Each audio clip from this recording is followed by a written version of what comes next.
Kathleen et sa famille attendent tranquillement dans la file quand là,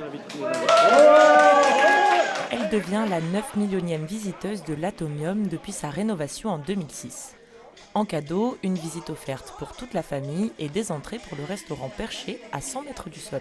C'est super, je suis très surprise. Quand on est rentré, la première chose qu'on a vue, c'est les boules qui étaient plus grandes que ce que l'on pensait. Jusqu'à maintenant, c'est super. La famille est ravie, tout comme l'organisation de l'Atomium. Ce 9 millionième visiteur symbolise l'affluence touristique stable.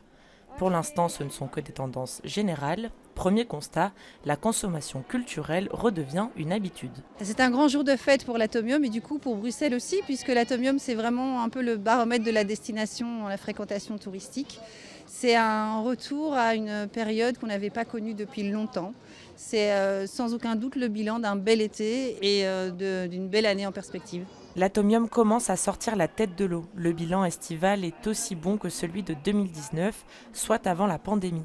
En 2 ans, le public s'est lui aussi diversifié. La seule chose qu'on voit, mais de nouveau de manière très générale, c'est que le public belge qui s'était vraiment fort renforcé, forcément les 2 dernières années, reste très stable. Donc on a pratiquement, on pense, une 52% sur l'été de public belge. L'an prochain, l'édifice emblématique de l'exposition universelle fêtera ses 65 ans. Au programme de toutes nouvelles installations et expositions.